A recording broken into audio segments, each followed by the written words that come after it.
नमस्कार मित्रों, हमारे चैनल के अंदर आपका स्वागत है। दोस्तों, आज हम आपको बताने वाले हैं कि अगर आप पूजा पाठ करते हैं तो पूजा पाठ के माध्यम से निश्चित तौर पर भगवान आपको ऐसे संकेत देते हैं कि उनका आपके घर के अंदर आगमन हो चुका है।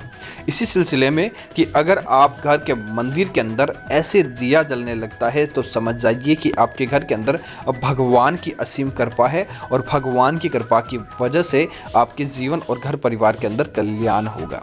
तो दोस्तों, बात करते हैं कि इस उपाय के बारे में या इस तरीके के बारे में जिससे भगवान का आपको संकेत मिले। उससे पहले आपसे एक सवाल यह है कि भगवान भोलेनाथ किनकी सवारी करते थे, भगवान भोलेनाथ की प्रिय सवारी कौन सी है, और दूसरा यह सवाल कि भगवान भोलेनाथ को एक पर्वत पर विशेष रूप से वरदान करते थे, वहाँ पर विश्राम करते थे। तो दोस्तों, भगवान भोलेनाथ की सवारी कौन सी है और भगवान भोलेनाथ का विश्राम करने का पर्वत कौन सा है, कमेंट के अंदर जो भी यह नाम बताएगा निश्चित तौर पर माना जाएगा कि वह भगवान भोलेनाथ का भक्त है और उसे एक उपहार जरूर दिया जाएगा। तो दोस्तों, बात करते हैं आगे की। दोस्तों, पूजा पाठ के माध्यम से सदैव ही भगवान ऐसे संकेत देते हैं जिससे हमें पता चल जाता है कि भगवान हमसे प्रसन्न है और देवी देवताओं की पूजा के अंदर दीपक विशेष रूप से जलाया जाता है।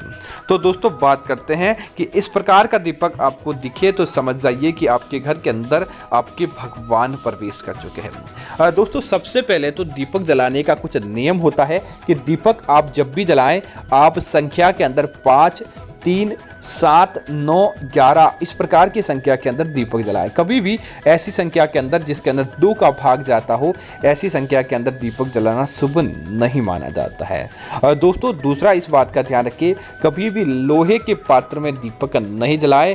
आप मिट्टी का दीपक ले सकते हैं, तांबे का, पीतल, सोना या चांदी कैसा भी आप दीपक ले सकते हैं, लेकिन लोहे के पात्र के अंदर आपको बाती नहीं जलानी चाहिए। इस बात का आपको जरूर ध्यान रखें। अगली बात आपको ध्यान रखने योग्य यह है कि जब भी दीपक जलाएं हमेशा से ही दीपक साफ सुथरा लें। जिस प्रकार दोस्तों आप गंदे बर्तनों के अंदर भोजन नहीं करते, तो आप भी पहले दीपक जलाए गए दीपक के अंदर दोबारा दीपक नहीं जलाएं। उन्हें आप स्वच्छ कर लें और धोने आदि के बाद आप दीपक काम में लें तो उसका आपको दोगुना प्रभाव देखने को मिलता है। इसी तरह दोस्तों, ऐसे दीपक भी आप भूलकर भी इस्तेमाल नहीं करें जो कहीं से खंडित हो चुके हैं, अर्थात वह दीपक टूट चुके हैं। खंडित दीपक हो या फिर आप धातु के बर्तन जो मूछ चुके हैं, उनके अंदर मोच आ चुकी है, ऐसे दीपक भी आपको काम में नहीं लेने चाहिए। अब दोस्तों, बात करते हैं कि किस प्रकार के संकेत आपको भगवान देते हैं। और दोस्तों, दीपक की लो एक सामान्य होती है, तब तो आप पूजा का संकेत माना जाता है।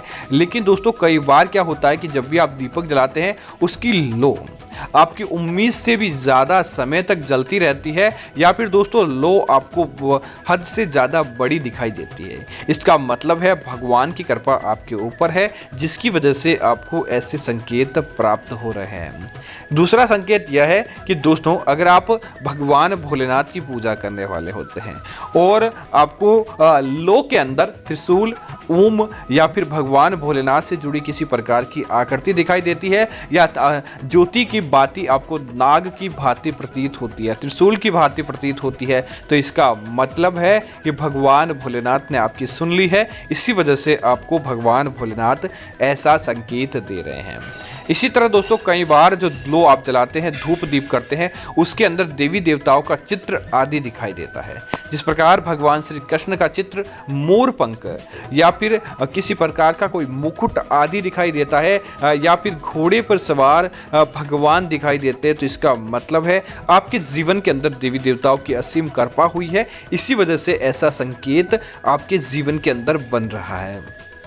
इसी तरह दोस्तों, दीपक की लो के अंदर भगवान हनुमान जी से जुड़ी गदा का दिखाई देना, हनुमान जी के मुकुट का दिखाई देना, या साक्षात आपको हनुमान जी का रूप दिखाई देना।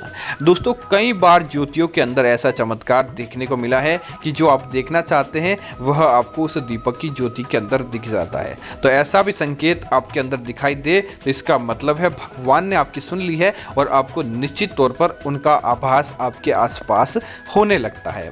इसी तरह दोस्तों, इस बात का ध्यान रखिए, घर के पूजा घर के अंदर कोई कोई फूल आपकी तरफ आकर घिर जाता है तो इसका मतलब है भगवान ने आपको आशीर्वाद दिया है और आगे चलकर आपको आपके भाग्य के अंदर उन्नति देखने को मिलेगी। तो उम्मीद है कि यह जानकारी आपको अच्छी लगी होगी। ऐसी अन्य जानकारियों के लिए आप हमारे चैनल को सब्सक्राइब करते हुए वीडियो को लाइक और शेयर करना ना भूलें। धन्यवाद मित्रों। जय श्री राम मित्रों।